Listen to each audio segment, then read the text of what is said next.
Hello, my friends. Welcome to the Life Shift podcast. I am here with Marianne. Hello, Marianne. Hello. Where are you from, or where are you right now?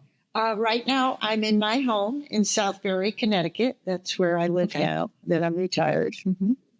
So thank you for being a part of the Life Shift podcast. We were talking a little bit before recording on how important it is to share our stories and share, the good, the bad, the ugly, the in-betweens, because there are so many people that might be listening now that are experiencing things in which they kind of feel really alone in their circumstances. And so I know you know the power of story, but thank you for being a part of this. Thank you. Thank you for having me. I'm looking forward to this. No pressure. You have to be amazing. So good luck. Okay, I'm ready. So just for anyone new listening, this show started as a school project. I was doing a second master's degree during the pandemic, and I took a podcasting class, and I took this class on and thinking, okay, this is going to be hard. I don't know if I really want to do this, but I'm going to challenge myself. And when I was coming up with the ideas, I was like, I want to do something that fits my life and the experiences that I've had. And so when I was 8, my mom was killed in an accident. And from one day to the next, everything was different.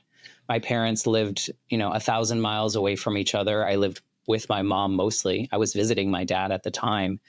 And it's from one day to the next, it was like no longer lived in the same house, no longer went to the same school, no longer had both parents, no longer had my primary parent. And I really struggled grieving for about 2 decades. But throughout that grief journey, I felt so alone, like I was the only kid who had a dead parent. I knew I wasn't, but I felt that way. And so when I wanted to create this podcast, I wanted to have the opportunity to have conversations with people about these sometimes really tiny, specific moments that have changed our lives, sometimes huge moments, but seeing how we as humans can move through that, move with it, change from those moments if we're allowed to, if we have the space to. So just for context, that's where this whole journey started. And I just really never realized how much of that 8-year-old in me still needed this healing part of the journey. So there you have it. It's huge. It's huge. And I'm so glad you got that picture, that understanding, because I say we're all in it alone together because people don't spill their guts. They get 3 days of bereavement time, and then they're told to suck it up and get on with life. And that's not the way it works. Not at all, especially if you're a kid. Yeah. It was really hard. And I think, the people around me did the best they knew how. And we just, as a society, we don't really talk about these things enough and how to move through it and understand that as a little boy, I was allowed to have all of those feelings. But growing up, I knew I wasn't allowed because in my mind, I had to show everyone I was going to be okay or I was happy. And that was what I was kind of absorbing from the universe around me so that other people could be happy and not uncomfortable. Yeah. And that idea of keeping busy, that's what adults say. But then adults look at children and they say, well, see, they're playing. They're okay. But that's not the reality of the situation, for sure, as you know. Yeah, there's a lot more layers to us as humans. And we were talking before recording about the performative nature of so much of the human life and social media and all the things that play along with it. And so I just love having these conversations, even if they are hard conversations, because they're so valuable. I think that even for us as storytellers, even for you telling your story, I'm sure there's some healing component to it every time you tell it. And I feel like I connect with people. I've retired now 3 years from over 40 years of being a family physician. And when you're a family physician, you really get to know everybody in the family. You're not just looking at their heart or their ear or their hand. You connect, and usually I would see generations of the same family. So I would know, when someone was sick, the whole family was sick, and, someone's dying, the rest of the family is coming in and telling me, oh, gee, I don't feel good. I can't get out of bed. I'm not eating. I'm eating too much, all those things. And I would have a context that I think specialists don't get at all. And so that's, I think, extremely interesting. And I get what you're saying, the pressures to from the rest of the family or people around you. They don't want to see you suffer, and they put that energy out there. And especially as a little kid, 8, that's how old my youngest was when her dad died. And she still suffers today. Yeah. You know? Yeah. It's quite a journey. And, you know, I think it's great that I think now people are maybe a little bit more in tune with sharing their feelings and sharing how they are and talking about mental health, and not as a stigma, but just as it's just part of you. It's part of your health. It's part of your body's journey. And I think, we're getting there a little bit, but maybe not fully. Oh, I think we're for sure getting there. And just as an example, and I'm in a second marriage now. My husband was a widow. I was a widower. And we got married when we were 70. This isn't the pivotal moment, but this is one of the many pivotal moments I've had. And one of the reasons I finally decided to go out with him was because he was a helicopter pilot in Vietnam. And I was one of the protesters about that awful war. And so we had a connection. We had dead spouses. We made it through that. We did this and that. And so recently, I've diagnosed his PTSD, and he thought he was fine. Like he never, I don't know how anybody can go to war and come back fine. I mean, they bring the darn war home. So we go to his primary care provider, who's in the VA system. And she says, "You're right on target." She said, "It's the 70-year-olds that come in and they're like, something's not right. I'm not good. My wife is saying I'm not a good partner."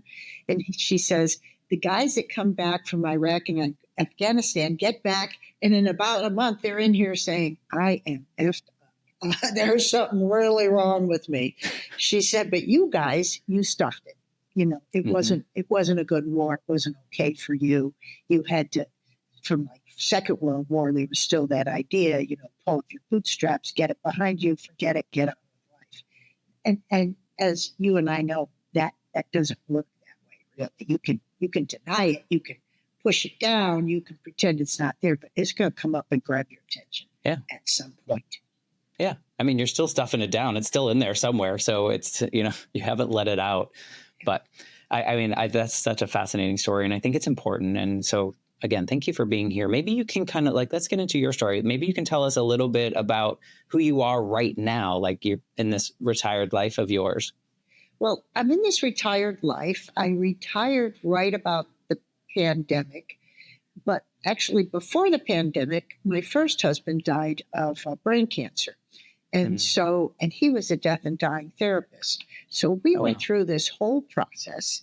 I have a stepdaughter who lives in California, and I had 2 daughters with my husband. One was 13, one was 8 when my dad died. And so, but he was a death and dying therapist, and I was a family doc, and I saw these incredible connections going on. And he was recovered alcoholic. And so then we had this whole AA family. We had the community family. We had my work family. We had my patients. I moved back to Connecticut. I went to medical school in California, but I came back to Connecticut, and I have a big family. So we went through this incredible thing, and I said to him, "Someone has to write a story about this." And he's looking at me. He said, "Don't ask me. I'm working full time. I'm the griever. You're dying. I know I'm going to have 2 kids. I'm going to suddenly be a single mom. I can't type. I'm a terrible speller. And I had my boyfriends write all my college papers. So I can't write."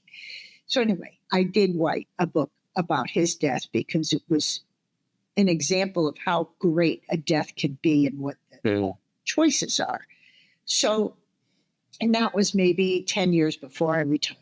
So I retired, and before I retire, one of my patients says to me, "I want you to write a book on grieving." She said, "Because my mom died 3 years ago. Your book helped me." She said, "But she's she was my rock, and she's gone now, and I'm still suffering. So I need your book on grieving. And I was like, oh my God, I'm not done. So when the pandemic came and we were all stuffed in the house and, ordering food and people were dropping it on the doorstep and then running away. So, we wouldn't infect one another. I said, well, I have some great stories about grieving. And although I'm not a writer, I'm a good storyteller. And I believe the best way to learn is through stories. So I wrote a book about that kind of parallels how it hits you and what you go through and what it's like going through and trying to get to the other side, and very encouraging and so forth. So the local library said to me, would you come and talk about your book? We'd like to put you on the schedule. So I said, okay. So they put me on a Tuesday at 2:00 in the afternoon. So I said to my husband, nobody's coming. There'll be 10 people there. Be a little thing. Let's go. So we go. It's in a big hall. 50 people show up. 50 people in our little town show up, and some of them are crying. They're on all different stages of the process, and they're asking me questions. And so I was stunned. And I thought, well, okay, so my healing work isn't over. I better get on it with this grief, because once I started researching it, and, as a physician, I knew how awful it was at COVID. I mean, people, you drop them off at the emergency room, and the next thing you'd see them in a funeral home. So it was just, it was devastating. And then this research that I did between the COVID and the overdoses, and, over half the country's grieving at the same time. Nobody's talking about it. Nobody's sharing it. And so I started talking at libraries all over the place, and then senior centers, and then hospice places. And then I started teaching. I was a teacher, a clinical teacher at UConn Medical School for 25 years. And so I said, well, I better get to the medical students and the residents. And so I started, going to them, getting on Zoom, giving stories. So then I started perfecting, but getting better at writing down what were the important points. I wanted to teach the students and the residents how to counsel grievers in short bursts, because doctors, they only have 15, 20 minutes with you if you're lucky. And so I broke it down in a way that they could counsel people, because I thought I have this wisdom now. I'm 40 plus years in practice, and I've got things to share, and I've got a way to do it. So now I'm also going around the country talking to the state academies of family physicians. I'm like Alaska and New Hampshire, Maine, Georgia, and I like the live presentation, very close to what we're doing, because when you tell your story, I can see sometimes people shaking their head like you are, oh, I got that, I got this. So I make sure I connect with those people and either help them along in their grief or teach them how to help people that are in their grieving. Yeah. That's it's so important. Sounds like, retired is not the right word to use because you're just so busy living a new version of your life. And I said to my husband, I had no idea. So you go into retirement. My parents never retired. They never went to college. They never had a white collar job, so there was no retirement. But so I didn't have any real models or mentors on what this was going to be. I just figured, I was going to travel. I did some traveling, and I said, "This is it." It's so important. It's so important what you're doing, though, because I think even if someone doesn't take your advice or whatever you're sharing in those stories, you may have planted a seed. You may have planted an idea that when they get to that place, something they get reminded of that idea and they can move through it, because the fear is the scariest part. It's like, what now? Like, what do I do now? You got it. Am I going to be people would come to me. And when my first husband died, you know, I was in the practice maybe 5 years. So, you know, it's over 20 years, people would come to me and they'd say, I think I'm going crazy. And I would say, it's okay. I've been there. You're going to come back. Yeah. It's hard to see that. Normal. Yeah. Yeah. It's hard to see that in the moment.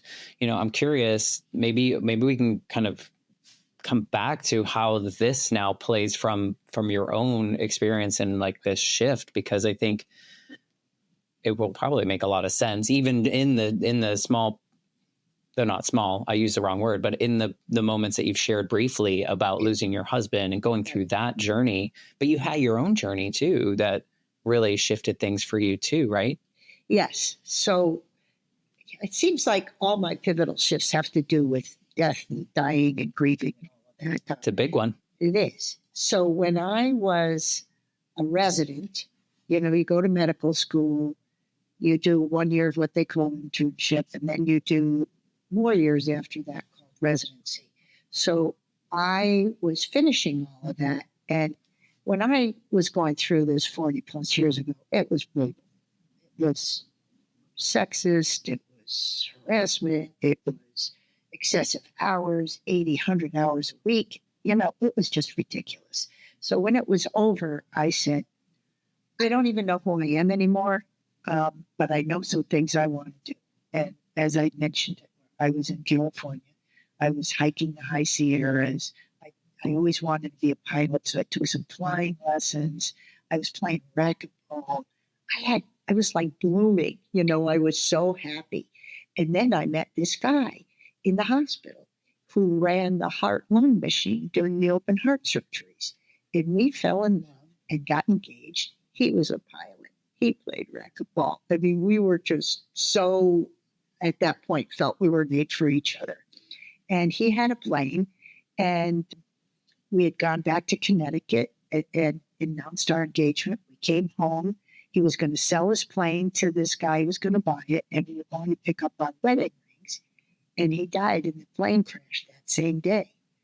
And so that's when I lost my mind. I mean, that was when I was thinking about the pivotal shift, that was the big one right there. Because when he died, I irrationally, now looking back, I wanted to commit suicide. I felt I could not live. I could not have gone through everything I went through to get to this moment where everything was perfect and then have it taken away from me. In a flash. So my family came, my parents came out from Connecticut. My sister, who lived in California, came up, and they stayed with me. And if they didn't stay with me, I'm pretty sure I would have committed suicide. But after a few days, maybe 3 or 4 or 5, my sister, who would not let me go to the bathroom without her, put me in a hot bathtub and said, your body's a mess. Get in there, sit down, and I'm going to sit here and we're just going to talk. So she's sitting outside the tub and I'm in there. And so I'm asking her about, you know, what if somebody does commit suicide? What happens to them? And she said, well, I don't think they get to go to the same place that somebody dies naturally. So I was like stunned. I said, you mean if I kill myself, I'm still not going to be able to catch up with Carrie? And she said, no. I said, oh, shit, I got to go through this.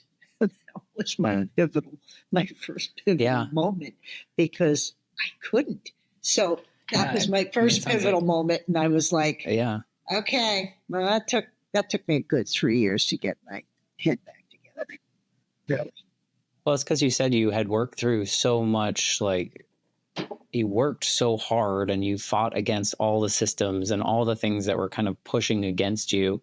And then you finally found this, like, I don't know, bliss or some kind of feeling of like, ecstasy. Like, oh, there's hope. Like I can actually enjoy my life now. And you found someone that liked the similar things and you felt like this is how it's supposed to be. Yeah. And then life was unfair. Yes. And which we unfortunately find out that it's not often fair, but I can understand how like this feeling of bliss going from that to now, like, what is there that I live devastation, for?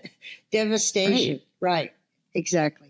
Had you, before that in your life, were there times in which you would associate a feeling of depression or anything like that, this was a similar feeling, or was this so foreign, this feeling of like, I just don't want to be here anymore? No, I'm one of those happy type A ADD people. I'm always on the go. I've got lots of fingers in lots of different pots and enjoying it. People like to hang out with me because they think I'm fun. I'm always seeing the fun in things, and this just devastated me. I didn't think that would ever come back. Yeah. And it's such a strange feeling to feel so empty and so like hopeless and exactly like, what's the point kind of feeling of exactly. like, why do I have to do this?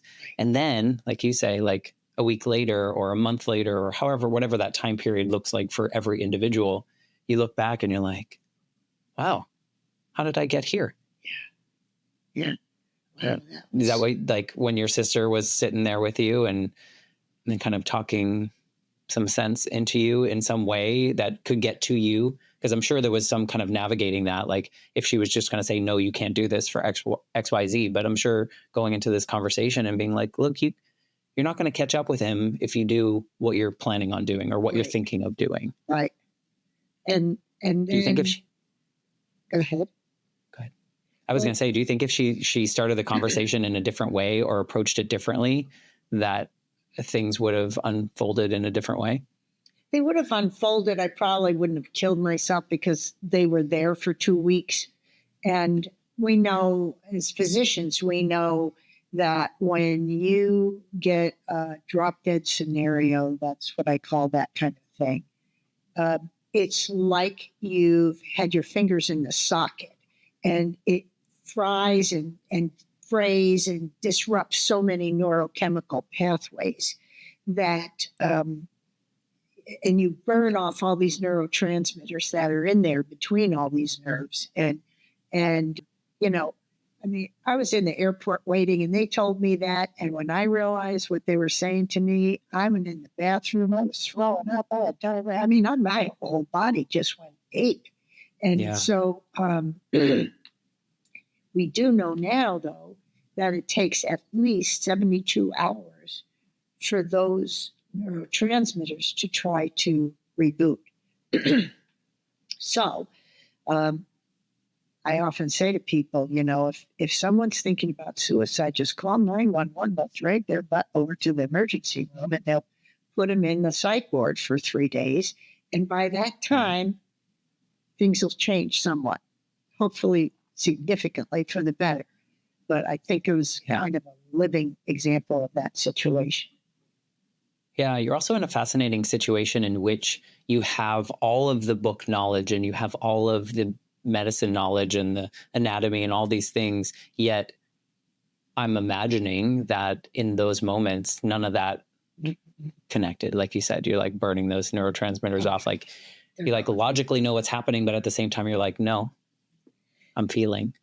Yeah, there were times when I could get into my doctor head and see myself and think, oh, okay, if you were my patient, I would say thus and so, you're experiencing thus and so.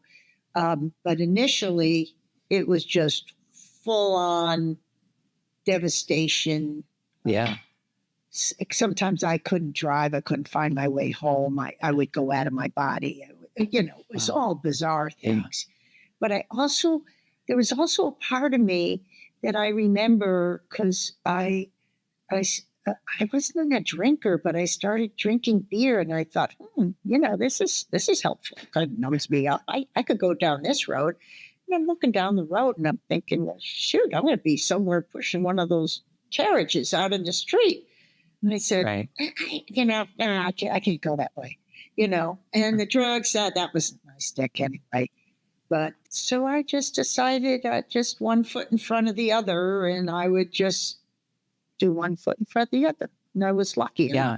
I unfortunately, we had moved to, I'd left my residency, so I left my cadre of supports, and I was in a new situation. I had moved into the house with him, so I was in a real new living. It was kind of like what you were talking about, all these other insults that happen to you when you need to be a little more on secure footing. So there were times I'd be driving around. I couldn't figure out how to get home. I'd have to look around and think, oh, there's the mountain. That's where I live. I got to go head in that direction. I'll be driving like that. And it just took a long time. And I had some good friends. They gave me some good hints. And I did everything everybody who loved me told me. At least I tried it. It wasn't that it always worked for me, but if someone said, go take a hot bath or go get a massage or go to an exercise class, or, I inherited a couple of Alaskan Malamutes from him, and they were big dogs, and I would go for a walk. If I fell down, they would just drag me along. So I was like, oh, this isn't, I got to go to dog obedience school. So I'd go to dog obedience school, and then I was able to work one 24-hour shift at the emergency room.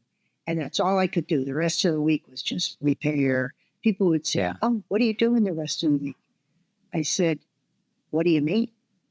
To me, there is no rest of the week. I work, and then I go to dog obedience, and I walk and exercise, and then I go to work again. But I worked at a hospital where they had, it was run by Seventh-day Adventists, and back then they were all vegetarians, and the food was so good. I would just go eat at the hospital. So I didn't have to cook at all. I'd just go to the hospital for lunch, and then I'd sometimes go back for dinner. So I was, thank God I had that. You had to find your system. Yeah. Was this the first time in your life where you experienced a loss that great? Absolutely. Yeah. Absolutely. And how old were you? I was in my early 30s. Early 30s. And, here I am, a physician. I've been around a lot of death. Even by then, you think you know what you're doing, but you don't know. No, I don't think you can know until you've experienced it, until you've walked through it, until you've found what works for you. I mean, like I told you earlier, losing my mom, my grief journey was like literally decades. I think I was early 30s in which I was finally like, because it had transformed. There were parts that I had let go of. And then there were parts where, this is a weird experience. I don't know if other people experience this, but I used her death as like a crutch or an excuse to a lot of things in my life, in which, like, if something went wrong, it was like, oh, because my mom is dead. Yes. If something went right, it was because like, oh, my mom is dead. And so people feel bad for me. And so in my 30s, I was finally able to find a therapist in which I was like, okay, I'm ready. And it took like 5 therapists. Good for you. Like, you got to find it, right? You got to find the right one. And really what helped me, and what kind of where the clouds parted and everything, and I started on this journey of healing, was she was just like, after lots of talking, she was like, you realize that every decision you've made since was with that 8-year-old brain, afraid of abandonment, afraid of disappointing people because they might leave or whatever that might be. And I was like, oh, you're right. This is a mess and I need to figure it out. But, it's a journey that I'm glad that I took in that way. Yes. Because when my grandmother, who kind of became like the mother figure in my life, when she was diagnosed with cancer, I was like, let's go. Kind of like when you spoke about your husband and like kind of intentional passing in this way. I was just like, we know it's happening. Yes. So this is what we're going to do. And I sat down with her, and like a month before she died, and I was like, we don't know how much longer we have. So let's say everything. Let's say every single thing. Oh, good for you. And it was hard, but it was beautiful. People can't get there unless they have had the experience, or they have somebody who's coaching them with the experience. Yeah. I've even fantasized about being the death coach, but I mean, because I know what it's like. I know how it goes. Not every detail for every person, but I know that the important things are just what you said. We don't know how much we time. Let's say all the important things to one another that we want. Yeah. Why wait? You know, why Exactly. wait until you're at the funeral and say all these nice things? Like, say it to their face. So I told her everything that she meant to me and how she essentially saved my life in a way by being that mother figure. And so the last 96 hours of her life, I sat by her bedside and was there until the last breath. She was there when I was born, so I was there for her when she needed me. And I think if I hadn't lost my mom and kind of failed in the grief journey for myself in the way that I Yes. did, I don't think I would have been able to do that. And so it became this like blessing in disguise. And I think Absolutely. it was so valuable for Absolutely. me. And I wouldn't say you failed in your grief journey. I would say you learned the hard way, like so many of us do, by making the mistakes and the positive things that somehow get you through.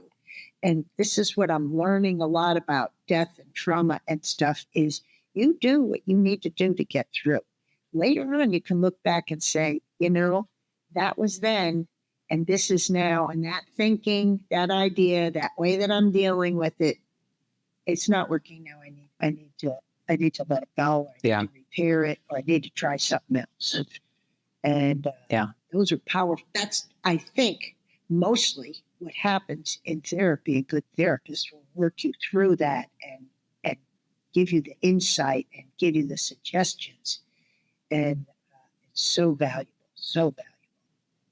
Yeah, I'm so grateful that I was able to do what I did because I felt like a grief champion after, like, because when she passed, it was like there was nothing left unsaid. I was there for every moment that I needed to be there, and that grief period was very short in comparison to the people around me. In which, like, I look at my uncle or my father and seeing their mother die. They experienced my mom dying, but it was a different relationship, right? And so I was just like, I'm done. And they're still, kind of going through their process, and it's just different. And I'm really grateful that I was able to find a space that worked for me. And it sounds like you now, if we fast forward that many years, you're kind of doing that. You're helping other people kind of find that space too. So like this really tough journey in your earlier life probably informs so much of what you're doing now, helping others. And when I give my talks and when in my book, I talk about how I was so angry and it was beyond anger. It was rage. It was real rage, and how it came out in weird things. And I almost killed somebody. And I was like, oh no, there's so much here that's undealt with. And I called my girlfriend and I said, I don't know what to do. She said, honey, you need therapy. She said, that is rage. I said, well, oh God, I'm so glad it has a name, because now I can deal with it. I just didn't know what it was, Yeah. And I think especially if you've never had it before, if you're a little kid, if this is like, one of the few people, when you have so few other people, when those people die or you're traumatized in that way, rage is part of it. And it's nasty. You can't really talk about it to everybody, and it doesn't always come out in the right way.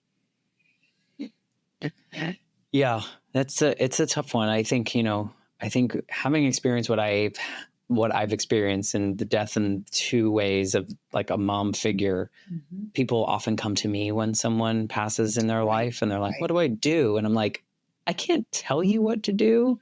So like my only advice, because I've done it multiple ways now, but my only advice to them really is kind of along this line of this understanding rage, but be okay with however you're feeling, or honor the feelings in whatever you're feeling. If some days you're mad, say, okay, I'm mad and this is okay. And I won't always be mad. Exactly. Or if you're crying uncontrollably, don't stop it. Just let it come out. If you laugh watching TV, don't feel bad about laughing. Exactly. Like you're human. You need to go through these motions. And so people ask me, I'm like, that's it. Just feel all your feelings and be okay with it, and understand that you're a human with very complex emotions and things that are going to go through your body. Like you said, those first 72 hours, you probably don't even know you have a body, like it's, a lot of things change. And I say to people, just because it hurts doesn't mean it's wrong. It means it's important. It's important. Well, you point out, you point out that, in society, there's this like, at work, you have 3 days of bereavement, or you like, and then you got to come back and be normal. And so I think we automatically, because of that, might assume shame if we're not over it within 3 days, or if we're not past a certain point, like, oh, I haven't met this threshold or haven't met this milestone yet. Yes. And then we assume the shame because, oh, we should be over this by now.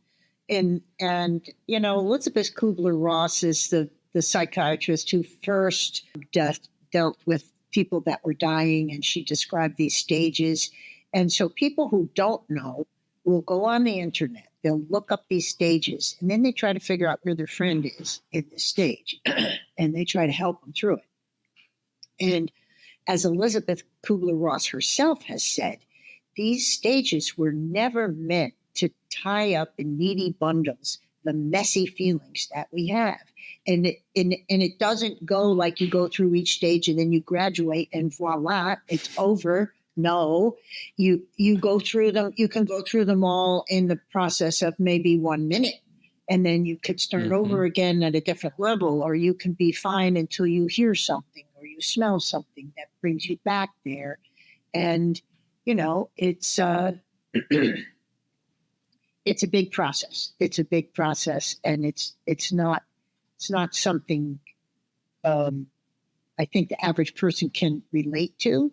But I wish there was more about it. I wish, like, what we're doing, I think, is so important so that people get a feel for it, what you're talking about, what I'm talking about. Okay, the important thing to remember about these stages of grief is that those were for the person that was dying. Those were not for those of us who are left behind. There's a guy called Warden who he's a death and dying specialist, psychiatrist or psychologist, and he gives very similar stages for the mourners. And so I think it's important to remember there's a difference between the person that's dealing with their own death and the person who's dealing with their death.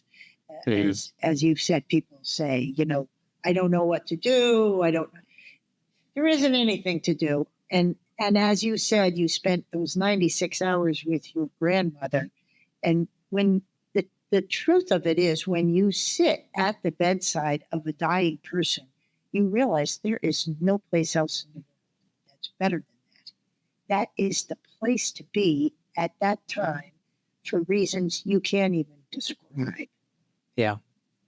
Yeah, I describe the end as devastatingly beautiful. Yes. Because I think in one piece, I felt like my whole world crumble into like dust, but also like found it a really beautiful experience that I got to be there and I got to see the last moment, of someone that I held so dear. So right.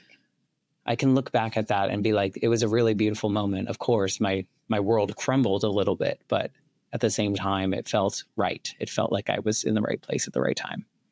It's perfect. And when you said she was there for your birth, I was thinking, oh, you were there for her rebirth. Because if no one knows what's on the other side, but I mean, that's a fascinating subject in and of itself. I believe there's so much more.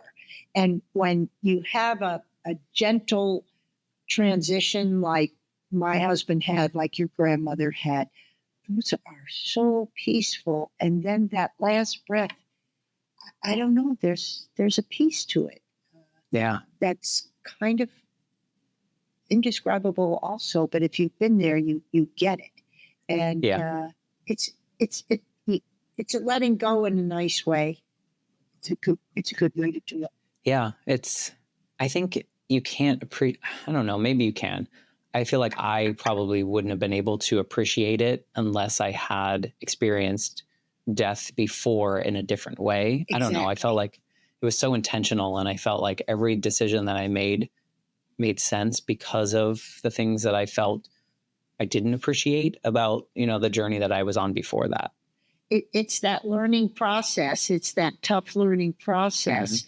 But once you get it at whatever you get it, if you can not avoid it and not feel broken and beat up too badly by it and synthesize the lessons that you learn with that, there's some power. There's some real power and magic that come out of that. And then I don't know if you've had this feeling, but I felt like whatever I have to face now, it's in a perspective where I'm not going to freak out. I was like, okay, I'm not dying. If the other person isn't dying, hey, I can deal with it, whatever it is, and it'll be all right. And if I make a mistake, I'll fix it, or I'll say, I'm sorry, I didn't know what I was doing. I was trying to do my best because of love or whatever. And you just go on. You just go on. Small potatoes, Exactly. Yeah. So if you look back on that moment in which you were in deep despair and you were trying to find life again, if you will, do you recall a moment in which you kind of like had this awareness, like you were getting to okay? I did not feel like I was getting to okay, but I thought that I was going to have to get there. And so I knew I had some good support systems. And, there were times in between when I didn't feel okay and didn't think I was okay, but I had people to call. I had sometimes I would lay down and I would do like a yoga breathing exercise and say, oh, I'm thinking all, Cthulhu, because I need to lay down, let my body rest and let my body heal. And then whenever you have those good moments, like you said, when you find something that either makes you laugh or you look at something, a sunset or the stars, and you think, this is so beautiful, and just one little speck here, you get a different perspective. It gives you that respite. And then eventually you get to, okay.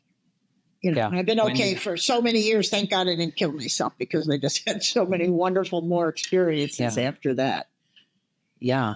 It's, I think you made a really strong point of that 72-hour period in which your body is just burnt every end of every nerve ending, and you need a reset almost. You need everything needs to start firing again. And lucky that your family was around to help you pause, help you wait, help you sit that part out so that you could start to refire again and realize that your life was also worth continuing because the people around you wanted you to be there. And then eventually you wanted to be there again. I know. When I told people, they said, oh my God, what am I going to do? I said, you're going to come out here and be with me. I'm not going through this by myself, Good. And so that wasn't a conscious thing that just came out of me, out of that core survival area. Like, I need support. I need you to be here physically. Yeah. And my mother, who is not the soft, fuzzy, warm-giving mother, caregiving mother, she said, what can I do? And I said, I want to put my head on your lap and I want you to pet it. I want you to pet my hair and my face, because I just need to doubt. I just need that connection now. Yeah. And that wasn't that easy for that woman to do, but she did it, And so if you can ever find a thing that you want or need, and then you could find somebody to do it, you can have that. And say it out loud. You said you've been okay for a while. Like, how long was that period until you felt okay to like live your best life again? I would say probably with Carrie, it was about 3 years. And then, because he was my fiancé, and when my husband, Tom, died, it was so different because, like you, we got to say our goodbyes. We got to say, thank you for this. Forgive me for that. Or I forgive you for whatever you did that I'm still carrying these hurts. I'm going to unburden all this stuff. And then you wrote a book. So that was probably also healing. Yeah, that was helpful too. So after Tom died, I was I went back to work a few months later. I was able to go to work, get in a work groove and stay there and be really good.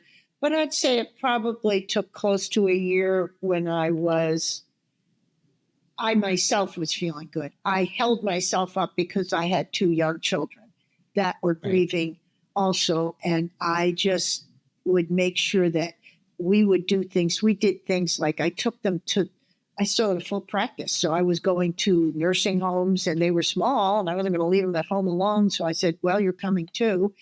And so my youngest one took a little deck of cards and she played Go Fish with some of the old people.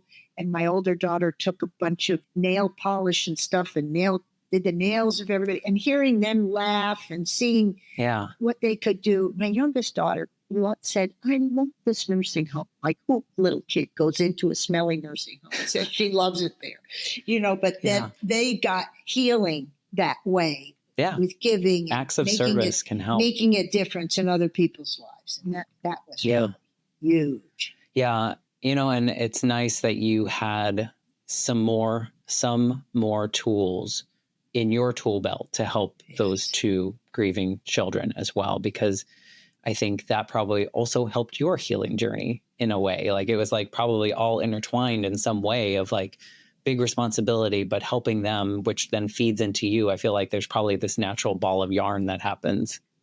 Well, I remember one time it was my husband and I with the kids, we always went camping every summer and at this place we went. So I tried to go camping there, but I just couldn't do all the things that he did and I was doing and add them all together. So I said to the kids, okay, listen up. So they're both like, okay. I said, your dad's dead. We're not dead. We're going to have some fun.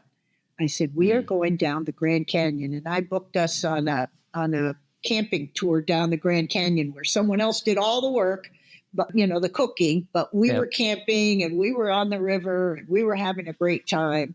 And that was so healing for me, just floating down that river and someone else was cooking and my kids were like screaming, yay, look at this, and swimming and people were there that were interacting with them. It was very, very helpful. Yeah. Nature has this way too of just like making us realize how big everything else is and how I don't want to say tiny, but like how, I don't know, the things that we worry about don't matter as much when you see how big the universe is and the things that are around us. It puts it into a perspective. Yeah. And of course, if you're dealing with death, it's a little bit harder to get that perspective, but it's still there.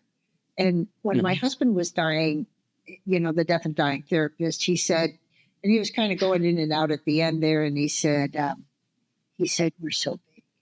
We're so big, but we make ourselves small with our thoughts. It was wild. Some of these profound things he would say, I can still think about them and think, wow, that was great. And I can think back on both Carrie and Tom and not think, no, I don't. I just don't think that way because that was then and this is now. And for reasons I don't understand, and I may never understand, but hopefully when I die, I will understand why those things happened to me and in my life the way they did. Perhaps at some time before I came to this earth, I picked some of these experiences to have for my own spiritual growth. I'm not sure. I choose to believe that, but I know that it's helped me tremendously to connect with other people and understand as best I can what another person's thinking and dealing with and helping them. And that gives me great joy. I think I discovered not only being a doctor was my calling in this life, but that this thing about the death and dying, because I can be, I was in the grocery store the other day. Somebody came up to me and they said, you're Dr. Bette, right? And I said, yes. I'm in by the tomatoes. She says, I went to your talk at the library. I want to tell you that really helped me. Really helped. Thank you. Yeah. Yeah. It's nice. That's big on that person too, to even just say it out loud and come up to you and tell you that. So that must be rewarding. Yeah. No, I when you said your husband had some wise words at the end, one thing that sticks out from when my grandmother was passing is she was a worrywart, and we all kind of just followed suit with that. We worried about everything. And at the end, she was like, I wish I hadn't worried so much, because all that matters is love in the end, because she was looking around and all the people that loved her were there. That's right. And like, so that sticks with me. It's like, you're right. We waste a lot of time worrying about things that may or may not happen. And, maybe we can spend more time with that intention. So And I love what you're doing, and taking your own personal experiences to help people. I mean, you spent your life helping people on the physical side, right? For so long. And now you're helping people really with their emotions and understanding how to move through this really what we've deemed as scary process of our lives. We're all going to hit this point at some point. We're not going to be here forever. So it's important that we talk about it. And some people say, we should live our life backwards. Like, if I'm going to die, okay, what do I want to do? If I was given, I've got a month to live or 3 months to live, what would you do? Well, pretend that's happening and do it anyway, because you'll get the essential things going. You'll find the love. And when you do stuff like that, other people respond too. And it's just great. And you feel so good. You just connect with something deep in your core, and oh, that's right. That was the right thing to do. Not always. You make some mistakes over, that was not the right thing to do. But, But you learn. You learn, and you apologize, and you learn how to forgive and ask for forgiveness. And that's really what the whole thing is. Yeah. If you knowing what you know now and all the experiences you've had since, if you could go back to the Marianne that was really just in the super dark place, maybe right before that bathtub moment, is there anything that you would want to tell her? Just that it's going to be all right. You don't have to draw it out, and you're going to take these lessons, because it really is about the lessons. And you're going to go forward, and I would definitely want to say you're going to be a mother. You're going to have a lot of love in your life. This is not the only love in your life. It may feel like that, but you can have so many other kinds of love. Just keep it going. Just keep going. Do the best you can. Rest. In those dark moments, it's so hard to believe that there is a future. And I'm just so glad you asked your family to be there. And, Right. It brought us to have this conversation and be able to, you travel the country and share your experiences and your stories and your helpful knowledge with all these people around the world. I mean, it's because of that moment, because of your sister being like, no, you can't see him again if you do this. Yeah. Well, the thing that I like about what you're doing and your questions is that you have an experience base similar to mine in that way, that we both lost somebody very important. Other people who try to talk to me about this who don't have that kind of experience don't ask the same kind of questions or the same depth as you do. So I really appreciate what you're doing, Matt, and Well, congratulate thank you. and tell you, keep going, boy. Give up that other full-time job. Do it full-time. You're doing great. Yeah. Yeah. I never knew that the 8-year-old in me needed more healing. I really thought, okay, he's good. He's put that down.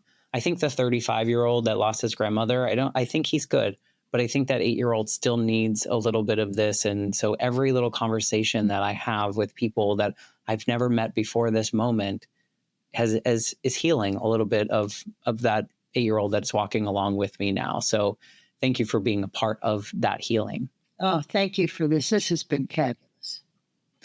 If people want to check out your book, see if you're going to be speaking in their town, connect with you, find you if you're on social, what's the best way to get into your orbit? Well, I'm about to make up a website for that. I have an Instagram called Betty Marianne, and I put healing pictures, sayings, a lot of nature, sometimes some funny things. I do have a good sense of humor.